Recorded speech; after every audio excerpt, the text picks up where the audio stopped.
Welcome. Crossover report here. Three guys, one mic. Been a little bit of a hiatus. I think it's been about a week since we've done a three guys, one mic video, but back at it here today with some basketball action we're going to bring with you. As always, Paul Lamb, Nick Damiani, and myself, Neil Doyle. So today, in this episode, just going to talk. Obviously, this past weekend was the All-Star game and All-Star weekend. We're kind of going to give our thoughts on some of what happened this past weekend with that. And then obviously in 2 days from now, on the 18th, is the trade deadline. So there's been a lot of buzz. There's been a few trades today. Nothing too big, but a lot of rumors at this point. So we'll give some discussion on that also. But let's jump into All-Star Weekend, though. A lot of stuff happening. You know, as you know, All-Star Weekend, always a lot of festivities. In the Rising Stars Challenge, they do the U.S. team versus the world. The U.S. team won. Zach LaVine was the MVP in that game. And then the next day are all the different challenges. The big kind of talk, Karl Anthony Towns won the skills challenge, which is kind of impressive for a rookie and a 6'11" guy to be able to win. That's usually point guards we see in that competition, and he came out and won it. I think was it Brandon Knight that he beat? I want to say, but I think it was Brandon Knight he beat out in that. And then the three-point competition was fun. It was who was it? I know it was Isaiah Thomas. Isaiah somebody. It doesn't Steph versus Clay. Thomas. It was Thomas. I'm sorry. Karl Anthony Towns beat Isaiah Thomas in the skills challenge. And then in the three-point contest, it was the Splash Brothers going up against each other. Clay and Steph. Clay able to beat Curry in that competition, so that was fun to see the two Warriors guys go up against it. And then the main event, the dunk contest, which got a lot of buzz over the last few days. It was Zach LaVine and Aaron Gordon show. A lot of people comparing it to one of the better dunk contests since the '88 dunk contest with MJ and Dominique. LaVine won that, so he had a big weekend. He was the MVP in the Rising Stars Challenge, and he won his second straight dunk contest. First time since Robinson did it back in '09 and 2010. A lot of the talk has been the rightful winner. I don't know, in your guys' mind, I don't know if you guys watched or not. Probably seen a lot of the highlights. We had a lot of great tweets from the dunk contest coming at you at the Crossover Report Twitter. Do you think LaVine was the rightful winner over Gordon, and do you think it was one of the better dunk contests we've seen in the last 10, maybe 20 years? Paulie? Yeah, I think it's probably the best one we've seen since like that first Nate Robinson and Dwight Howard one. I don't know what year that was, 2009 or something. I understand why LaVine won. I think towards the end, Aaron Gordon just didn't have a lot left. Like the one off the side of the backboard was impressive, but we've seen that before. I think that Aaron Gordon's dunks were better, and if the scale went above 50, like if it was 0 to 100, I think Aaron Gordon's dunks would have been 90. It would have been 100, and Zach LaVine's would have been 95. Like I don't think the windmill from the free throw line was impressive, but like it wasn't as good as Aaron Gordon's like underneath the legs over the mascot. That's like a top 3 dunk all time in the dunk contest, in my opinion. That's behind like MJ from the free throw line and Vince Carter 360 windmill. That one between his legs over the mascot. So I get why LaVine won. I think Aaron Gordon had better dunks throughout the night, but I don't have a big issue with it. I'm not really going to think about it further. Yeah, no, I agree with Paul. I think Aaron Gordon won, but I don't think he necessarily got robbed of it. I think he technically should have won on the one that's better than LaVine's that got a 50. But went on. LaVine did finish it better than he did, so it is what it is. I thought the skills competition this year was really cool. How you guys do it? Who they have in there? DeMarcus Cousins, Towns, and like Anthony Davis or something like that. I thought that was really cool. Kind of went with what I was saying about bringing the big guys in to play horse and the things I want to add to All-Star Weekend. Well, do you guys agree that it was better than the MJ Dominique one? A lot of people were comparing it to that. I don't know if you can top that dunk contest with this one, but I think that's different. I don't know. I think like MJ and Dominique were stars. Like Aaron Gordon is a nobody, and Zach LaVine, can't make a shot outside the lane. So it's not like if it's for LeBron and Kevin Durant going back and forth, and they did those same dunks, yeah, we'd be saying it was better than MJ and Dominique. But it just, they're not big names yet, so it wasn't as good as that one. Yeah, I agree. It wasn't as good. And like nowadays, it seems like in the dunk contest, half the points come from the showmanship, like what you bring out. When Blake Griffin jumped over that car, back in MJ and But Dominique, you didn't really see them doing a lot with the props. It was just straight dunking, you know. I have I think issues that's a with lot that. better. I have So issues with the Blake Griffin dunk over the car. First off, he didn't even dunk over the car. He dunked over the over the hood, hood, the slanted down part of you're the right. hood. I mean, bring out an SUV, dunk over that. Let's Agreed. do that. That's what we need. All right, let's break an ankle. I wish I could be able to Jesus. dunk. I wish I could throw down. Sign waivers. Oh yeah, it's like we're sitting here judging these guys for Zach LaVine stepped on the free throw line, and we're like, well, he didn't dunk from the free throw line. Not that I could just dunk from anywhere on the court. Okay, I but can. that's not I don't fair. think I could dunk on 8.5. That's like I know you saw the Kanye tweet where he was like, "Oh, LeBron's got a bad jumper. What's your jumper look like?" All right, but that is like just because he's somebody's in the NBA Yeah, doesn't mean you can't critique them. I agree. that's true. I'm getting tired of everybody stepping on the freaking free throw line when they dunk it. Can nobody just stay behind it one time? Everybody Well, is then on there the you go line or in right there. front of it. Answer that whole thing you said, and then you go Yeah, about well, 4 okay, you said we inches. could do it, so I decided to do it. I'm gonna go up. It's really annoying me because like we keep saying, "Oh, he did it from the free throw line." Well, no, he didn't. But was Michael Jordan the only one to really do it? Like he even put down the tape. You saw where his foot was. It's That's bad. what I'm saying. Somebody else tried it. Like you remember when Serge Ibaka he brought all those people out that one year and he tried it and he just foot all over the line. Okay, just a regular dunk in the lane then. Yeah. Like Zach LaVine probably could have made it from there, no doubt. But like I don't know. Well, regardless, though, it was one of probably the better dunk contests we've seen over the last few years. It got a lot of praise. And then obviously the All-Star game was on Sunday. It was the highest scoring game in All-Star history, 196 to 173. The West won. Westbrook was the MVP again. It wasn't. I mean, obviously it was Kobe's last All-Star game, so it was some better viewership than it has in the past. Not a whole lot better. The game was ridiculous. It was just a scoring affair, and that's what it's been the last 10 years. I don't know. I mean, we talked about it before with the All-Star game. Does the format need to change? We talked about the fan voting and everything. It's not for a real basketball fan. It's not fun to watch. I feel like it's a show, and obviously, it's money that the NBA makes off of celebrities coming out to the game. It's a celebrity affair. It's the best players in the league, so you got to have the game. But for a real, I don't think any three of us want to watch the All-Star game. Nobody who actually likes basketball is going to want to sit down and watch the All-Star game anymore because it's not even a game. It's just like go out there and like Paulie said, I think on the video before, you should call it a pickup game. It shouldn't be called an All-Star game anymore. And I feel like All-Star Weekend now, it all is all depending on really that Saturday. If the three-point contest, the dunk contest, and that skills challenge, if those are good, then you've had a successful All-Star Weekend because really the game is it gets out of hand now. It's really not even a game anymore. I don't know. What are your guys' thoughts on it? Is it just getting out of hand now because we've seen the last 10 years the scores are above the 150s every year. There's no defense. Granted, you don't want the guys going out there to get hurt, but does the format of the game need to change to where it actually maybe means something or where the players are actually going to go out and play a game? I don't know. What are your guys' thoughts on that? Nick? Well, I think. Oh, Nick, go ahead. Yeah, I think this year was really bad compared to all the other years. I mean, everybody, of course, they're going to think they like to see 190 points in a game because, like, you never see that. I wrote an article about this the other day. But normally what we've seen in the past years is in the fourth quarter, the game's normally tighter and they buckle down on defense a little bit. This year, it just seemed like what you saw in the first quarter, you saw in the fourth quarter. First half was pretty cool. Dwayne Wade had a really nice alley-oop to LeBron where he went up and under with his hand and threw it up to him. And I think that's really fine in the first quarter and first half and stuff. But it lasted throughout the entire game, and it's like you're just watching these guys in like layup lines, and then if they didn't want to shoot the layup, they just shoot the three. It was ridiculous. Like, what are they here? God.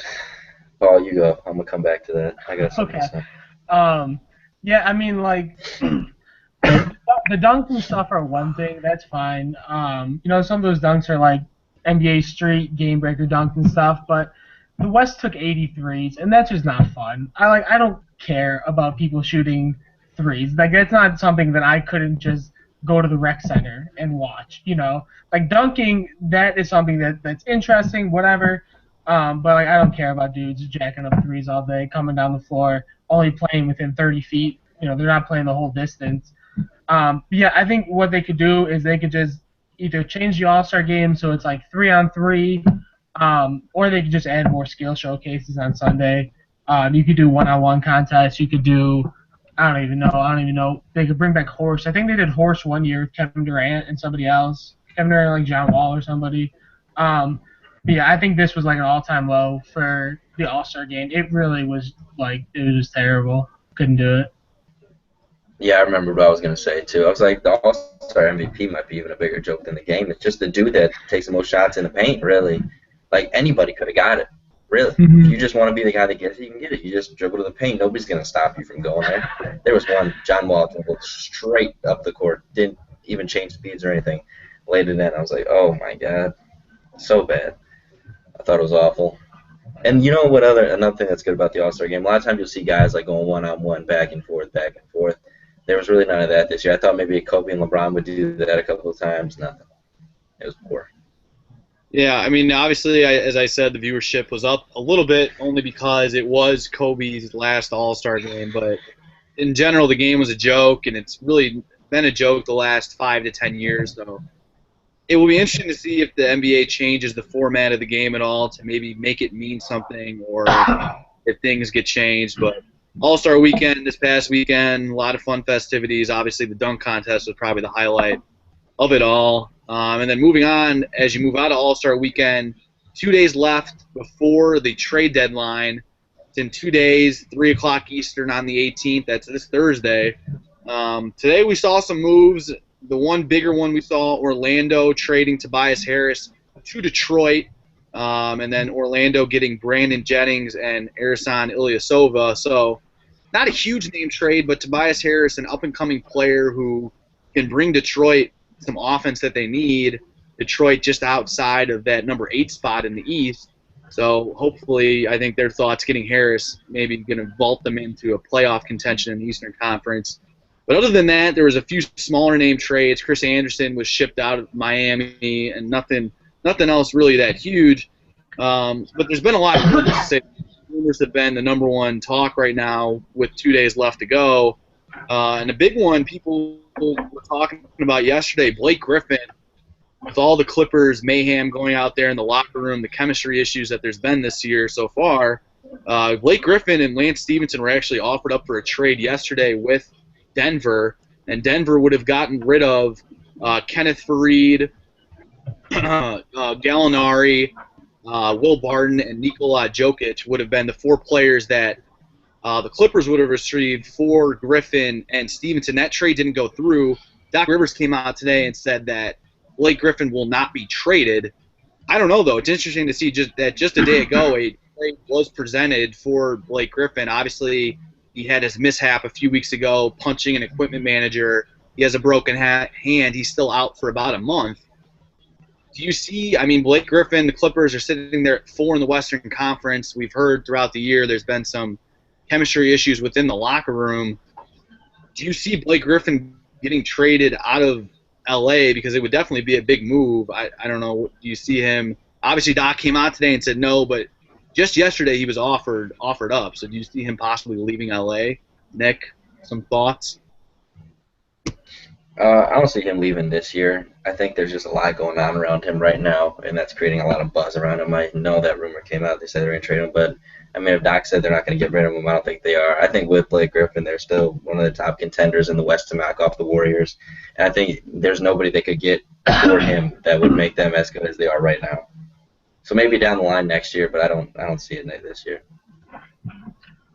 Yeah, I don't think there's anybody in the league that would be worth the Clippers to trade Blake Griffin. Blake Griffin is top 10 player in the league easily. He still could average 26, 27 per game. I think they're okay. Yeah. I think they're blowing this whole.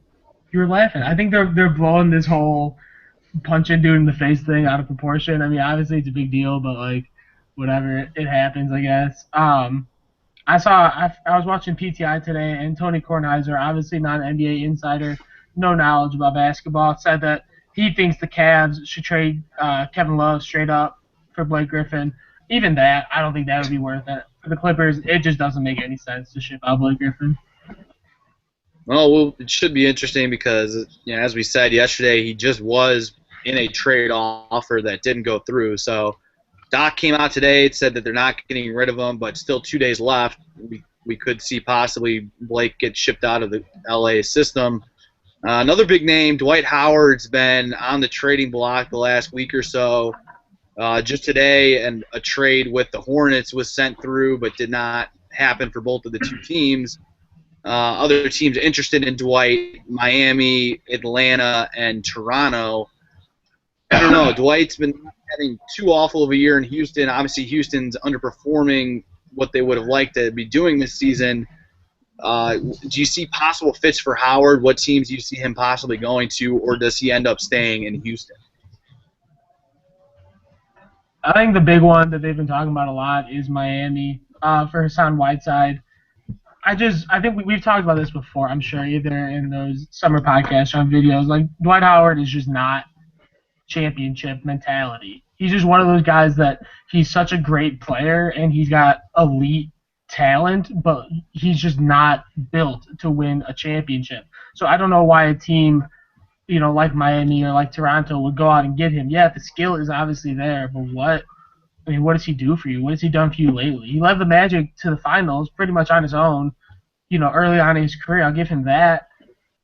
But besides that, in the last 5-6 years, I mean, what have you seen from him that would possibly make it worth it to go out and get him? I agree with Paul. I think it's just more his name nowadays that's really selling him big. He's not really the player that he once was, I don't think. Honestly, I'd rather have Hassan Whiteside than Dwight Howard, if I'm being honest. Just got more upside than Howard. I think we've seen what Howard can do, and there's nothing. He's not going up from here. I think he shows that he has trouble fitting in with a lot of differences, with a lot of different personnels, and he's not a good chemistry guy for any locker room. I think that's one of the biggest reasons why he'll never win a championship. Oh, it'll be interesting. I just got a text from one of our insiders who works with Crossover Report, and today Chris Bosh was said that he's going to be undergoing medical tests. Obviously, last year Bosh missed the rest of the season. He had blood clots. He's having the same symptoms earlier this week, so they've said in Miami that he'll be undergoing medical tests at the end of this week. So Dwight Howard could have a very big possibility of going to Miami because Bosh, they're not going to sure if he's going to be able to return or if he'll be out the rest of the year. So obviously that would be a big loss, but even bringing in Howard, I don't think Miami is going to be able to compete in the East with Cleveland if they don't have Bosh. But Howard, very good possibility that he could go to Miami, so he's one of the other big names. And as we said, it's been a lot of rumors. There's been a lot of talk. Earlier in the week, there was a huge rumor of a possible straight-up trade for Kevin Love and possibly Carmelo Anthony. That's been shut down. Carmelo said he doesn't want to leave New York. And then a lot of other talk. There's been some Bulls talk. There's been Cavs saying they want to go out east to be able to, secure the East and be able to compete with teams from the West. Are there any other moves that you guys see possibly happening within the next 2 days, or is there just a lot of rumors? Is there maybe something you see happening that rumor out there? I don't know. Nick, anything? Paul? Go ahead. I got nothing. I think it's just going to be rumors. I don't think we're going to have anything big this year. Yeah, I actually read something today. I think it was on Twitter or wherever. That said a lot of these GMs, they'll put out fake rumors just to mess with their other GM friends around the league. So I think it's just gonna be a lot of big rumors. Everybody's talking about the Hawks breaking up, but I don't know why the Hawks would trade everybody. They won 60 games last year and they have almost the same roster. But yeah, I don't think we're gonna see anything that's gonna sway any of the conferences either way. I think the Cavs are, at the end of the day, still gonna be the best team in the East, and it's still gonna be the Warriors in the West. There's really nothing anybody can do about it. Yeah, I think Cleveland's going to definitely go out and get someone. I mean, I don't think it's going to be any big-name person. Reports they might buy out Joe Johnson's contract in Brooklyn. Obviously, he's 34 years old, but he brings scoring off the bench. I think they're going to go out and try to get a guy that's going to be able to give them scoring off the bench. Because I think in the back of their minds, obviously, they still have to compete in the East, but they just seem to be so far head and shoulders above everybody else in the Eastern Conference. I think in the back of their mind, they're getting set for being able to compete with teams in the West come the finals. So I think they're going to go out and try to get someone in the next few days. But as we said, it's just been a lot of rumors to this. But you never know. Come tomorrow, there could be some big names going different places.